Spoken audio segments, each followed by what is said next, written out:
ಸ್ವಲ್ಪ ಆವಾಜ್ ಮಾಡಬೇಡ್ರಿ please.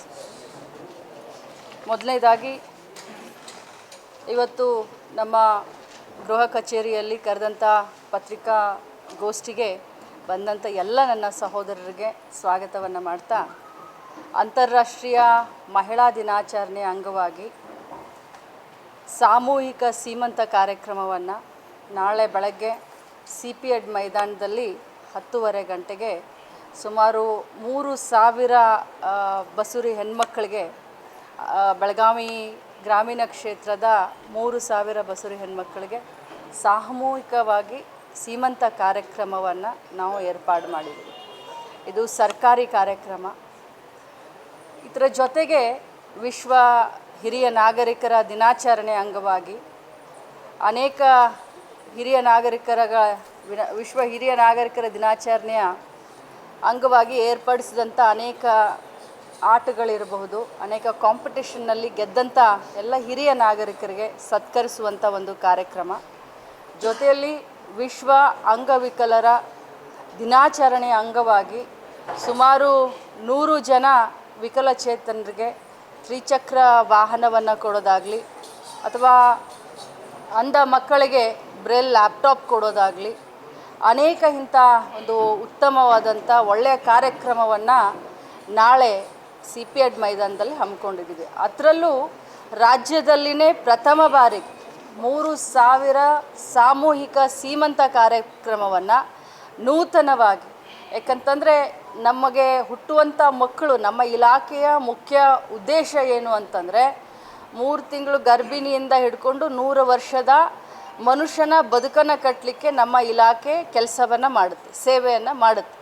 So ಅದರಲ್ಲೂ ಕೂಡ ಸದೃಢವಾದಂಥ ಮಕ್ಕಳು ನಮ್ಮ ಸಮಾಜದಲ್ಲಿ ಹುಟ್ಟಲಿ ಅನ್ನುವಂಥ ಪೌಷ್ಟಿಕಾಂಶವನ್ನು ಕೊಟ್ಕೊಂಡು ಏನು ನಾವು ನಮ್ಮ ಇಲಾಖೆಯಿಂದ ಸಾಮಾಜಿಕ ರಾಜ್ಯದ ಮಹಿಳೆಯರ ಸೇವೆಯನ್ನು ಮಾಡ್ತೀವಿ. ಸೊ ಈ ಸೀಮಂತ ಕಾರ್ಯಕ್ರಮ ವಿಶೇಷವಾಗಿ ಹುಟ್ಟುವಂಥ ಮಗ ಆರೋಗ್ಯಪೂರ್ಣವಾಗಿರಲಿ ಮತ್ತು ತಾಯಿ ಆರೋಗ್ಯವಾಗಿರಲಿ, ಜೊತೆಯಲ್ಲಿ ತಾಯಿಯ ಮಾನಸಿಕತೆ ವಿಕಸನಗೊಳ್ಳಿ, ಒಂದು ದಿನ ನಮ್ಮ ಇಲಾಖೆಯ ಜೊತೆ ಅವರು ಸಂತೋಷದಿಂದ ಇರಲಿ ಅಂತ ಹೇಳಿ ಬಹಳಷ್ಟು ವಿಶೇಷವಾದಂಥ ಕಾರ್ಯಕ್ರಮವನ್ನು ಮೊದಲನೇ ಬಾರಿಗೆ ನಾವು ರಾಜ್ಯದಲ್ಲಿ ನಾಳೆ ಬೆಳಗಾವಿನಲ್ಲಿ ಮಾಡ್ತಾಯಿದ್ದೀವಿ. ಅನೇಕ ಸ್ತ್ರೀ ಶಕ್ತಿ ಗುಂಪುಗಳ ಮಳಿಗೆಗಳು 5 ಜಿಲ್ಲೆಯಿಂದ, ಇದು ವಿಭಾಗೀಯ ಮಟ್ಟದ ಸ್ತ್ರೀ ಶಕ್ತಿ ಸಂಘಗಳಿಗೆ ಒಂದು ಅವಕಾಶವನ್ನು ನಾನು ಕೊಟ್ಟಿದ್ದೀನಿ. 5 ಜಿಲ್ಲೆಯಿಂದ ಬೆಳಗಾವಿಗೆ ಬಂದು ಅವರು ಮಾಡಿದಂಥ ವಸ್ತು ಪ್ರದರ್ಶನವನ್ನು ಕೂಡ, ಮಳಿಗೆಗಳ ಉದ್ಘಾಟನೆ ಕೂಡ ಇದೆ. ಮತ್ತು ರಾಜ್ಯದಲ್ಲಿ ಏನು ನಾವು ಪ್ರತಿ ಬಾರಿ ವಿಶ್ವ ಮಹಿಳಾ ದಿನಾಚರಣೆ ಅಂಗವಾಗಿ ನಮ್ಮ ಇಲಾಖೆಯಿಂದ ಕಿತ್ತೂರು ರಾಣಿ ಚೆನ್ನಮ್ಮನ ಪ್ರಶಸ್ತಿಯನ್ನು ಕೊಡ್ತೀವಿ. ಆ ಒಂದು ಪ್ರಶಸ್ತಿಗೆ ಭಾಜನ ಆದಂಥವ್ರಿಗೂ ಕೂಡ ನಾಳೆ ನಾವು ಸತ್ಕಾರವನ್ನು ಮಾಡ್ತಾಯಿದ್ದೀವಿ. ಅನೇಕ ಬೇರೆ ಬೇರೆ ಕ್ಷೇತ್ರಗಳಲ್ಲಿ ಏನು ಸಾಧನೆಯನ್ನು ಮಾಡಿದಂಥ ಮಹಿಳೆಯರನ್ನು ಮತ್ತು ಹಿರಿಯರನ್ನು ಮತ್ತು ಮಕ್ಕಳನ್ನು ಕರೆದು ವಿಶೇಷವಾಗಿ ಅವರಿಗೆ ಸತ್ಕಾರ ಮಾಡುವಂಥ ಕಾರ್ಯಕ್ರಮ ಇದೆ. ಈ ಕಾರ್ಯಕ್ರಮದಲ್ಲಿ ಜಿಲ್ಲೆಯ ಎಲ್ಲ ಶಾಸಕರಿಗೆ ಆಹ್ವಾನವನ್ನು ಕೊಟ್ಟಿದ್ದೀವಿ. ಜಿಲ್ಲಾ ಉಸ್ತುವಾರಿ ಸಚಿವರು ಕೂಡ ಈ ಕಾರ್ಯಕ್ರಮಕ್ಕೆ ಭಾಗವಹಿಸ್ತಾ ಇದ್ದಾರೆ. ಸೊ ಒಂದು ವಿಶೇಷವಾದಂಥ ಒಂದು ಕಲ್ಪನೆಯನ್ನು ಇಟ್ಟುಕೊಂಡು ಪ್ರತಿ ಬಾರಿ ಒಂದು ಹೊಸತನವನ್ನು ವಿಚಾರ ಮಾಡುವಂಥ ನನಗೆ ಯಾವತ್ತಿದ್ರೂ ಕೂಡ ತಮ್ಮ ಸಹಕಾರ ಇರಲಿ, ತಮ್ಮ ಪ್ರಚಾರ ಇರಲಿ, ಈ ಒಂದು ವಿಷಯಕ್ಕೋಸ್ಕರ ತಮ್ಮನ್ನೆಲ್ಲರನ್ನು ಇವತ್ತು ನಾನು ಪತ್ರಿಕಾ ಮಾಧ್ಯಮಕ್ಕೆ ಕರೆದಿದ್ದೀನಿ. ಖಂಡಿತವಾಗ್ಲೂ, ಯಾಕಂದರೆ ಸೀಮಂತ ಕಾರ್ಯಕ್ರಮ ಅಂತಂದರೆ ಮಹಿಳೆಯರಿಗೆ ನಾವು ಎಲ್ಲ ರೀತಿಯಾದಂಥ ಕಾರ್ಯಕ್ರಮವನ್ನು ಮಾಡಬೇಕಾಗತ್ತೆ. ಸೀರೆ ಆಗಿರಬಹುದು, ಏನು ಸೀಮಂತ ಕಾರ್ಯಕ್ರಮದಲ್ಲಿ ಒಂದು ತವ್ರ ಮನೆಗೆ ಮಗಳನ್ನು ಕರೆದು ಯಾವ ರೀತಿ ಸೀಮಂತ ಕಾರ್ಯಕ್ರಮ ಮಾಡ್ತಾರೋ ಅಷ್ಟೇ ಅದ್ಧೂರಿಯಾಗಿ ಅವ್ರಿಗೆ ಹೋಳಿಗೆ ಊಟನೂ ಹಾಕಿಸ್ತೀವಿ, ಅವ್ರಿಗೆ ಅಷ್ಟೇ ಅದ್ಧೂರಿಯಾಗಿ ಅವ್ರಿಗೆ ಉಡಿ ತುಂಬುವಂಥ ಕಾರ್ಯಕ್ರಮವನ್ನು ಕೂಡ ಮಾಡ್ತೀವಿ. ಜೊತೆಯಲ್ಲಿ ನಮ್ಮ ಇಲಾಖೆಯಿಂದ ತಾವು ಹೇಳ್ದ ಹಾಗೇನು ಒಂದು ಕಿಟ್ ಬಗ್ಗೆ ತಾವು ಹೇಳಿದ್ರಿ, ನಮ್ಮ ಇಲಾಖೆಯಿಂದ ಪ್ರತಿ ಗರ್ಭಿಣಿಗೆ ಇಂತಿಷ್ಟು ತಿಂಗಳಿಗೆ ಅಂತ ಆಹಾರ ಇರುತ್ತೆ. ಸೊ ಅದನ್ನು ಕೂಡ ಅವ್ರ ಮನೆಗೆ ಟೇಕ್ ಹೋಮ್ ರೇಷನ್ ಅಂತ ಹೇಳ್ತೀವಿ, ನಾವು THR ಅಂತ ಹೇಳ್ತೀವಿ.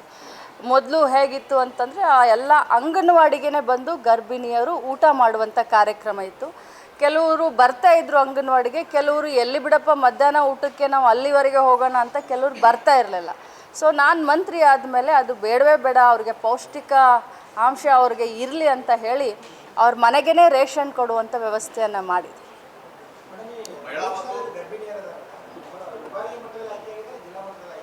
ಜಿಲ್ಲಾ ಮಟ್ಟನೂ ಇಲ್ಲ, ವಿಭಾಗೀಯ ಮಟ್ಟದಿಲ್ಲ, ಪ್ಯೂರ್ಲಿ ನನ್ನ ಕ್ಷೇತ್ರದವರಿದ್ದಾರೆ. ಸೊ ಸಾಂಕೇತಿಕವಾಗಿ ಅಂದರೆ ಇದು ಪ್ರಥಮ ಒಂದು ಏನು ಹೇಳ್ತಾರೆ ಪ್ರಯತ್ನ ಅಂತ ಹೇಳಬೇಕು.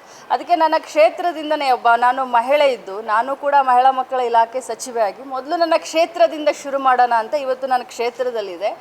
26ನೇ ತಾರೀಕು ಬಳ್ಳಾರಿನಲ್ಲಿ ಮಾಡ್ತೇವೆ. ಹೌದು, ಬೆಳಗಾವಿ ಗ್ರಾಮೀಣ ಮತಕ್ಷೇತ್ರದಿಂದ 3,000 ಗರ್ಭಿಣಿ ಮಹಿಳೆಯರಿಗೆ ಸೀಮಂತ ಕಾರ್ಯಕ್ರಮ.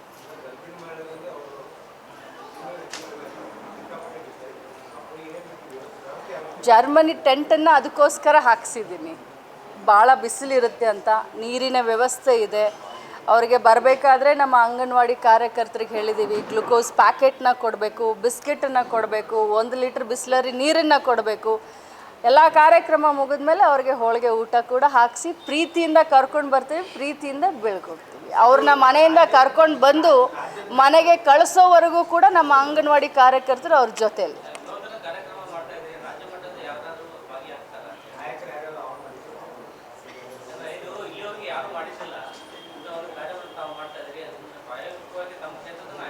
ಪ್ರಾಯೋಗಿಕವಾಗಿ ಇದು ಮೊದಲನೇ ಪ್ರಯತ್ನ ನಮ್ಮದು.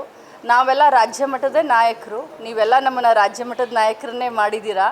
ನಮ್ಮ ಜಿಲ್ಲೆಗೆ ನಮ್ಮ ತಾಲೂಕಿಗೆ ಸೀಮಿತ ಇಟ್ಟೆಲ್ಲ ಮಾಧ್ಯಮದ ಎಲ್ಲರ ಸಹಕಾರದಿಂದ. ಸತೀಶ್ ಜಾರಕಿಹೊಳಿಯವರು ನಾವು ಅಂತಂದರೆ ರಾಜ್ಯ ಮಟ್ಟದ ನಾಯಕರೇ ಅಂತ ಹೇಳಿ. ಕಚೇರಿಯಲ್ಲಿ ಕರೆದಂಥ ಪತ್ರಿಕಾಗೋಷ್ಠಿಗೆ ಬಂದಂಥ ಎಲ್ಲ ನನ್ನ ಸಹೋದರರಿಗೆ ಸ್ವಾಗತವನ್ನು ಮಾಡ್ತಾ, ಅಂತಾರಾಷ್ಟ್ರೀಯ ಮಹಿಳಾ ದಿನಾಚರಣೆ ಅಂಗವಾಗಿ ಸಾಮೂಹಿಕ ಸೀಮಂತ ಕಾರ್ಯಕ್ರಮವನ್ನು ನಾಳೆ ಬೆಳಗ್ಗೆ CPED ಮೈದಾನದಲ್ಲಿ 10:30 ಗಂಟೆಗೆ ಸುಮಾರು 3,000 ಬಸುರಿ ಹೆಣ್ಮಕ್ಕಳಿಗೆ, ಬೆಳಗಾವಿ ಗ್ರಾಮೀಣ ಕ್ಷೇತ್ರದ 3,000 ಬಸುರಿ ಹೆಣ್ಮಕ್ಕಳಿಗೆ ಸಾಮೂಹಿಕವಾಗಿ ಸೀಮಂತ ಕಾರ್ಯಕ್ರಮವನ್ನು ನಾವು ಏರ್ಪಾಡು ಮಾಡಿದ್ದೀವಿ. ಇದು ಸರ್ಕಾರಿ ಕಾರ್ಯಕ್ರಮ. ಇದರ ಜೊತೆಗೆ ವಿಶ್ವ ಹಿರಿಯ ನಾಗರಿಕರ ದಿನಾಚರಣೆ ಅಂಗವಾಗಿ ಅನೇಕ ವಿಶ್ವ ಹಿರಿಯ ನಾಗರಿಕರ ದಿನಾಚರಣೆಯ ಅಂಗವಾಗಿ ಏರ್ಪಡಿಸಿದಂಥ ಅನೇಕ ಆಟಗಳಿರ್ಬೋದು, ಅನೇಕ ಕಾಂಪಿಟೇಷನ್ನಲ್ಲಿ ಗೆದ್ದಂಥ ಎಲ್ಲ ಹಿರಿಯ ನಾಗರಿಕರಿಗೆ ಸತ್ಕರಿಸುವಂಥ ಒಂದು ಕಾರ್ಯಕ್ರಮ. ಜೊತೆಯಲ್ಲಿ ವಿಶ್ವ ಅಂಗವಿಕಲರ ದಿನಾಚರಣೆಯ ಅಂಗವಾಗಿ ಸುಮಾರು 100 ಜನ ವಿಕಲಚೇತನರಿಗೆ ದ್ವಿಚಕ್ರ ವಾಹನವನ್ನು ಕೊಡೋದಾಗಲಿ, ಅಥವಾ ಅಂಧ ಮಕ್ಕಳಿಗೆ ಬ್ರೈಲ್ ಲ್ಯಾಪ್ಟಾಪ್ ಕೊಡೋದಾಗಲಿ, ಅನೇಕ ಇಂಥ ಒಂದು ಉತ್ತಮವಾದಂಥ ಒಳ್ಳೆಯ ಕಾರ್ಯಕ್ರಮವನ್ನು ನಾಳೆ CPED ಮೈದಾನದಲ್ಲಿ ಹಮ್ಮಿಕೊಂಡಿದ್ದೀವಿ. ಅದರಲ್ಲೂ ರಾಜ್ಯದಲ್ಲಿನೇ ಪ್ರಥಮ ಬಾರಿ 3,000 ಸಾಮೂಹಿಕ ಸೀಮಂತ ಕಾರ್ಯಕ್ರಮವನ್ನು ನೂತನವಾಗಿ, ಯಾಕಂತಂದರೆ ನಮಗೆ ಹುಟ್ಟುವಂಥ ಮಕ್ಕಳು, ನಮ್ಮ ಇಲಾಖೆಯ ಮುಖ್ಯ ಉದ್ದೇಶ ಏನು ಅಂತಂದರೆ 3 ತಿಂಗಳು ಗರ್ಭಿಣಿಯಿಂದ ಹಿಡ್ಕೊಂಡು 100 ವರ್ಷದ ಮನುಷ್ಯನ ಬದುಕನ್ನು ಕಟ್ಟಲಿಕ್ಕೆ ನಮ್ಮ ಇಲಾಖೆ ಕೆಲಸವನ್ನು ಮಾಡುತ್ತೆ, ಸೇವೆಯನ್ನು ಮಾಡುತ್ತೆ. ಸೊ ಅದರಲ್ಲೂ ಕೂಡ ಸದೃಢವಾದಂಥ ಮಕ್ಕಳು ನಮ್ಮ ಸಮಾಜದಲ್ಲಿ ಹುಟ್ಟಲಿ ಅನ್ನುವಂಥ ಪೌಷ್ಟಿಕಾಂಶವನ್ನು ಕೊಟ್ಕೊಂಡು ಏನು ನಾವು ನಮ್ಮ ಇಲಾಖೆಯಿಂದ ಸಾಮಾಜಿಕ ರಾಜ್ಯದ ಮಹಿಳೆಯರ ಸೇವೆಯನ್ನು ಮಾಡ್ತೀವಿ. ಸೊ ಈ ಸೀಮಂತ ಕಾರ್ಯಕ್ರಮ ವಿಶೇಷವಾಗಿ ಹುಟ್ಟುವಂಥ ಮಗ ಆರೋಗ್ಯಪೂರ್ಣವಾಗಿರಲಿ ಮತ್ತು ತಾಯಿ ಆರೋಗ್ಯವಾಗಿರಲಿ, ಜೊತೆಯಲ್ಲಿ ತಾಯಿಯ ಮಾನಸಿಕತೆ ವಿಕಸನಗೊಳ್ಳಿ, ಒಂದು ದಿನ ನಮ್ಮ ಇಲಾಖೆಯ ಜೊತೆ ಅವರು ಸಂತೋಷದಿಂದ ಇರಲಿ ಅಂತ ಹೇಳಿ ಬಹಳಷ್ಟು ವಿಶೇಷವಾದಂಥ ಕಾರ್ಯಕ್ರಮವನ್ನು ಮೊದಲನೇ ಬಾರಿಗೆ ನಾವು ರಾಜ್ಯದಲ್ಲಿ ನಾಳೆ ಬೆಳಗಾವಿನಲ್ಲಿ ಮಾಡ್ತಾ ಇದ್ದೀವಿ. ಅನೇಕ ಸ್ತ್ರೀ ಶಕ್ತಿ ಗುಂಪುಗಳ ಮಳಿಗೆಗಳು 5 ಜಿಲ್ಲೆಯಿಂದ, ಇದು ವಿಭಾಗೀಯ ಮಟ್ಟದ ಸ್ತ್ರೀ ಶಕ್ತಿ ಸಂಘಗಳಿಗೆ ಒಂದು ಅವಕಾಶವನ್ನು ನಾನು ಕೊಟ್ಟಿದ್ದೀನಿ. 5 ಜಿಲ್ಲೆಯಿಂದ ಬೆಳಗಾವಿಗೆ ಬಂದು ಅವರು ಮಾಡಿದಂಥ ವಸ್ತು ಪ್ರದರ್ಶನವನ್ನು ಕೂಡ, ಮಳಿಗೆಗಳ ಉದ್ಘಾಟನೆ ಕೂಡ ಇದೆ. ಮತ್ತು ರಾಜ್ಯದಲ್ಲಿ ಏನು ನಾವು ಪ್ರತಿ ಬಾರಿ ವಿಶ್ವ ಮಹಿಳಾ ದಿನಾಚರಣೆ ಅಂಗವಾಗಿ ನಮ್ಮ ಇಲಾಖೆಯಿಂದ ಕಿತ್ತೂರು ರಾಣಿ ಚೆನ್ನಮ್ಮನ ಪ್ರಶಸ್ತಿಯನ್ನು ಕೊಡ್ತೀವಿ. ಆ ಒಂದು ಪ್ರಶಸ್ತಿಗೆ ಭಾಜನ ಆದಂಥವ್ರಿಗೂ ಕೂಡ ನಾಳೆ ನಾವು ಸತ್ಕಾರವನ್ನು ಮಾಡ್ತಾ ಇದ್ದೀವಿ. ಅನೇಕ ಬೇರೆ ಬೇರೆ ಕ್ಷೇತ್ರಗಳಲ್ಲಿ ಏನು ಸಾಧನೆಯನ್ನು ಮಾಡಿದಂಥ ಮಹಿಳೆಯರನ್ನು ಮತ್ತು ಹಿರಿಯರನ್ನು ಮತ್ತು ಮಕ್ಕಳನ್ನು ಕರೆದು ವಿಶೇಷವಾಗಿ ಅವರಿಗೆ ಸತ್ಕಾರ ಮಾಡುವಂಥ ಕಾರ್ಯಕ್ರಮ ಇದೆ. ಈ ಕಾರ್ಯಕ್ರಮದಲ್ಲಿ ಜಿಲ್ಲೆಯ ಎಲ್ಲ ಶಾಸಕರಿಗೆ ಆಹ್ವಾನವನ್ನು ಕೊಟ್ಟಿದ್ದೀವಿ. ಜಿಲ್ಲಾ ಉಸ್ತುವಾರಿ ಸಚಿವರು ಕೂಡ ಈ ಕಾರ್ಯಕ್ರಮಕ್ಕೆ ಭಾಗವಹಿಸ್ತಾ ಇದ್ದಾರೆ. ಸೊ ಒಂದು ವಿಶೇಷವಾದಂಥ ಒಂದು ಕಲ್ಪನೆಯನ್ನು ಇಟ್ಟುಕೊಂಡು ಪ್ರತಿ ಬಾರಿ ಒಂದು ಹೊಸತನವನ್ನು ವಿಚಾರ ಮಾಡುವಂಥ ನನಗೆ ಯಾವತ್ತಿದ್ರೂ ಕೂಡ ತಮ್ಮ ಸಹಕಾರ ಇರಲಿ, ತಮ್ಮ ಪ್ರಚಾರ ಇರಲಿ, ಈ ಒಂದು ವಿಷಯಕ್ಕೋಸ್ಕರ ತಮ್ಮನ್ನೆಲ್ಲರನ್ನೂ ಇವತ್ತು ನಾನು ಪತ್ರಿಕಾ ಮಾಧ್ಯಮಕ್ಕೆ ಕರೆಯುತ್ತೇನೆ. ಹೆಚ್ಚಿನ ವಿಡಿಯೋಗಳಿಗೆ ಪ್ರತಿಧ್ವನಿ ಯೂಟ್ಯೂಬ್ ಚಾನೆಲ್ ಸಬ್ಸ್ಕ್ರೈಬ್ ಮಾಡಿ, ಬೆಲ್ ಐಕಾನ್ ಕ್ಲಿಕ್ ಮಾಡಿ.